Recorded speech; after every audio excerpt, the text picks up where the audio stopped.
पाहताय JB TV news. बातमीत सत्यता हीच आमची ओळख। जिल्हा अधिकाऱ्यांच्या घराजवळ अवघ्या 100 फुटांवरती हनुमान मंदिरामध्ये जबरी चोरी।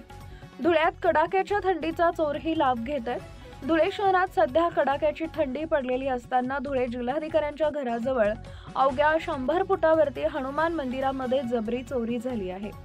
शहरातील सर्वात जुना ग्रामदैवत असलेल्या हनुमान मंदिरातून 7 लाखांचा ऐवज चोरीला गेल्याची प्राथमिक माहिती आहे।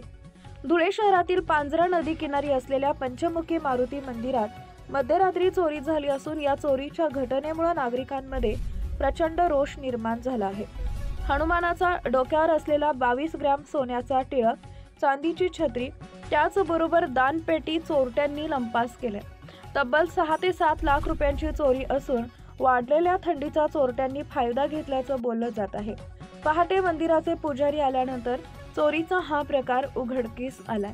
धुळे शहर पोलीस आणि स्थानिक गुन्हे शाखेचे पथक हे मंदिरात दाखल झाले असून चोरांचा शोध सुरू झालाय। मंदिरात सुरक्षित नसेल तर सर्वसामान्यांचंच काय असा प्रश्न देखील उपस्थित केला जातोय।